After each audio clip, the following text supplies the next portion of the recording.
the Champions League. Yeah. And that's pitting the two teams at the moment, the two best teams so far in the competition. Bayern Munich coming to the Emirates to visit Arsenal. Harry Kane, Michael Olise, Kimmich, they got a great side. I think they got the same, slightly the same record as us in the Champions League. I think they've scored more goals. And then in the league, they haven't lost, but they drew. Yeah. They've drawn one game. Yeah. I think they won 6-2 on the weekend. Yeah, they won 6-2. Yeah. And they were 2-0 down in that game as well. Yeah. So got 3 assists. It's going to be really interesting, this game, because this is a big test for Arsenal. But then we got Chelsea on the weekend. Yeah. So is there going to be a lot of rotation that comes into play in this game? Because I'm sure the Chelsea game for most people is going to be the most important. Or do you still just go strongest, try and put a statement out against Bayern? No, you have to go strong. We have to remember that the Champions League format now is different. Bayern is our hardest game. We've also got to play Inter away. So if you can get at least a point or even 3 points against Bayern, then in your next games you can start to think, right, maybe I can rotate. But I think until we've secured that, qualification into making sure we're into the next part, you have to go strong. And like you said, I'd say us and Bayern Munich right now are the best teams in Europe. You look at how many goals they score and you look at how many, it's almost like unmovable force, unstoppable object type of thing. You've got completely two different teams that are very good at different things. We're so good at just being very compact, not conceding goals. They're very good at scoring a lot of goals. So, I think you can't as well embarrass yourself. You can't go in there and think, right, we're in a good position in Champions League, but Chelsea's still a big game. That's still a big game on paper. And then we also need to think about the heritage of that game. Do you know what I mean? We need to try and go into that and say, we're not the team that you beat in, 2015 and we just come here and slap us 5-1. We're actually a good team. And we're going to come and match you for your pace. We're going to try and, put in a really good game. So for me, I want to see a strong team.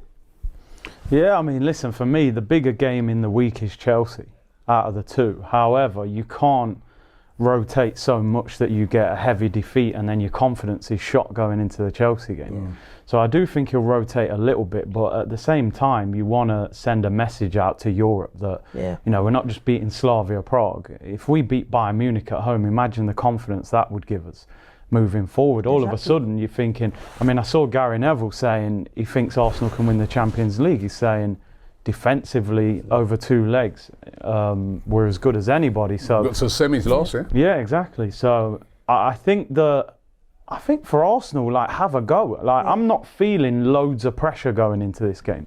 I feel like we're going to qualify regardless of the result. We don't want to lose, but if we drew the game, it wouldn't be the end of the world. I think the Chelsea game is the bigger one out of the two. Yeah, I'm with you on that. I think on Wednesday you can go there a little bit relaxed and enjoy it. Yeah, I've actually quite enjoyed the Champions League game because I think there's a little safety net in it, isn't there? The jeopardy is not as much. If you do lose this one, all right, you don't want to lose, but it ain't the end of the world. If you draw, it ain't the end of the world. Beat them, it's fantastic. And I think it's one where you can really go and enjoy it as a fan more. Come Sunday, I'll be edgy again because that. Yesterday was such a big game. Yeah. It was such a big game in everything that what we want to achieve. Same as Sunday. Sunday, if you think about it, to go there and win and go 9 points in front of one of your close rivals, that's incredible. And against, Kenny makes a great point there about the Bayern Munich, the history going on there. Yardman made a great point about it yesterday. Even Yardman's making points. It's the only one that he did, mind. But no, in saying that, he made a very good point about it. They've caused us some pain. Yeah, they have. And I remember sitting in the hotel when we got stuffed by them 5-1, and that was probably one of the lowest points. Under the Arsene Wenger reign, that we got to the last 16 and just got absolutely battered. And I remember sitting there thinking, this has got to stop. So they're little wounds that I would like to be healed, and giving him a good stuffing is good. I would ask you, what changes would you make? I'd definitely bring in Miles Lewis-Skelly for this one, and give Calafiori. Like, by the way, there was people questioning Calafiori, like, you know what I mean? And He's fantastic. Absolutely outstanding yesterday. This is a guy that I don't think is 100% fit at this moment in time. So I don't know what sort of, unless, you know, Ian must have, did he say he ain't trained all week? What was he doing if he ain't trained? I reckon that was mind games. It 100% got me mind game, because he was absolutely outstanding yesterday, like, you know. So I would give him a rest. I would keep the same back centre defence. I think that needs to be a partnership now for the next few games, so I'd keep that. I'd bring in Ben White and give no way. Timber a rest as well. Like, you know, the work rate he went through yesterday, and also with Timber, I think people don't know. I was watching. He's played a little bit for Holland as well. They did keep him back for one game, which was very nice of them. Thank you for that. But yeah, I would change the fullbacks, because I think our fullbacks, the work rate that they do and everything is key to how we play, you know. Change anything up front? No, I'd keep the same three. I think Marino's doing fantastically well. Trossard, definitely. I'd keep... What if Gyökeres is fit? No. Okay. On the bench. What about you? I wouldn't bring Ben White in. I just think he doesn't look right when I've watched him, and Bayern are so dynamic going forward. I just worry a little bit. Nkappi I'd have a look at, because obviously he came off with cramp. Can he play again? You'd like to think so, and I agree with Lee. You do want to build a partnership there now. You could bring Mosquera in. I'd definitely give Lewis-Skelly a game. I think he needs minutes. The rest of it, I'm not sure I'd change any of it, even though I'd like to rotate it. But the front three, if Gyökeres comes back, just get him on the bench. If Odegaard's back, maybe bring them on. Martinelli, maybe? No, I think Trossard's playing so well. I think you've got to let him keep flowing. He's been rotated this season, so he's not like at a stage where he's desperate for a break. So no, I would keep most of it. Maybe you change it. Yeah, no, I have to disagree with Ben White. Like, we also have to remember who we're coming up against. You've got Nicholas Jackson, who's probably going to come in for Luis Diaz, and you've got Michael. I won't worry about Nicholas Jackson. No, still. I think he scored a few goals in there. He has scored a few. He's got pace, hasn't he? We need to remember this is a Vincent company that plays a very high line, like very attacking football. You don't want to. We know someone like Ben White, his biggest weakness, you put anyone fast against him, he will get run past. Like, he's spoken about that himself. He says, you know, that's why he always talks about Marcus Rashford being his hardest opponent, because he's like, he knows pace isn't really his thing. If you beat him for pace, you can, and we know Nicholas Jackson is very fast, very strong. So for me, it has to be Timber in. If you're gonna make that change, then maybe Mosquera, but I would want just Timber in. I think he's just been fantastic. I think the way he played as well against Tottenham, he has to play. Bring Miles in, yeah, but I would keep the rest of the team the same. I think, you know. So hardly any changes? Yeah, I would make hardly any changes. Too big of a game. Well, and I think as well, you don't want to risk your players that have just come back. I hear what you're saying on Ben White.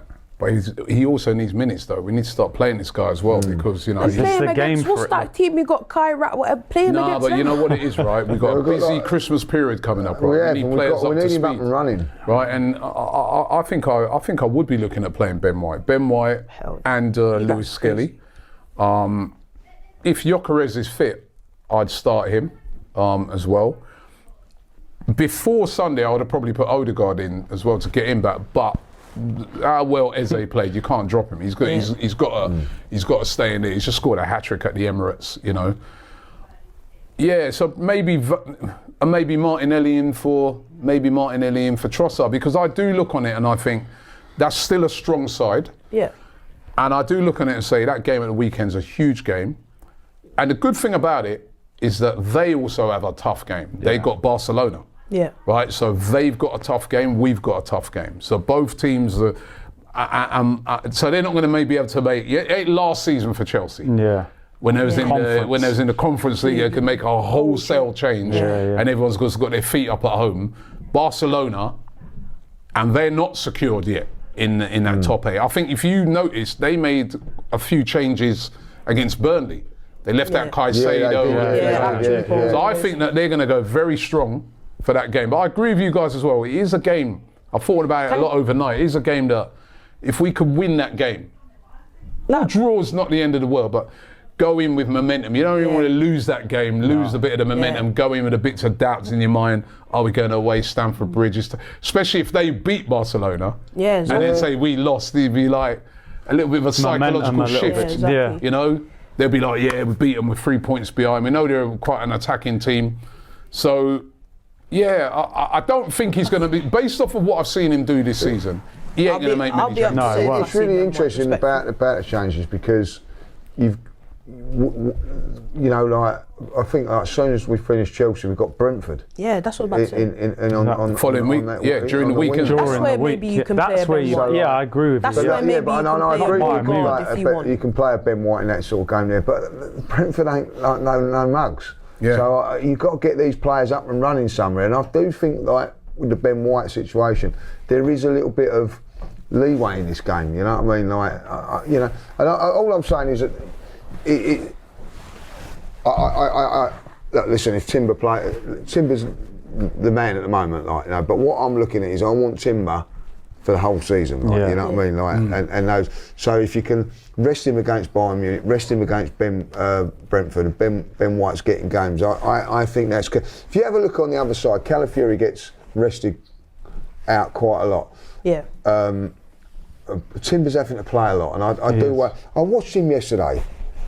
I thought he was absolutely outstanding yesterday, Timber. And every week he is, isn't he? He never stops. No one gets a kick out of him. I think what you got to remember as well is that Arteta was a coach at Man City when Kompany was the captain, so he's not going to want to lose to a guy that he coached. So I just don't think he'll make many changes for it. I just think he's going to want to send a message out to Europe. If you beat the next informed team, it's like you're flying in, you know what I mean? I think he'll want to get a win. Are you going to help us out? For Bayern Munich. 6-6? I'm stuck between two scores, man. I can see a lot of... Do you know what? I'm going to say 2-1 Arsenal. 2-1. It'll be a very tight... I was actually going to go with that as well. I'll go with that as well. I'm going 2-1. I'm going to be out of turn again, like, you know what I mean? Like, it's my turn, like, you know. You're not confident in your 2-0 prediction this week, are you? I'm thinking 1-1, but... Yeah, history does say it's a draw. 2-1's a very good feeling. Oh, let's go with it then. Go on, 2-0 to the Arsenal. 2-0. It's me next, actually. Yeah, you. 2-1. Yeah, 2-1. Said 2-1. I'm going to go 2-1 as well. Yeah, I think Harry Kane at the Emirates. I can see them. Everyone's going 2-1 for right. Well, if you get 2-0, you've cleaned up, haven't you? You know, so you get 2-0 you're cleaned up. 2-1 I'll go for. All right. Harry Kane. Back at Emirates. The Arsenal fans. Yeah. He's never won. Elise against Eze as well, Crystal Palace. A lot of history in this. Link up. Some good matchups. Yeah. It's going to be an exciting game. No Diaz, of course, who got suspended in the last game. Yeah. So he's on fire as well. And he's been playing really, really Did you see well. that goal he scored the other day? Yeah. Flipping out. Yeah. The way he just scored that, it's like, wow. He's been playing well for him, hasn't he? Yeah, he has.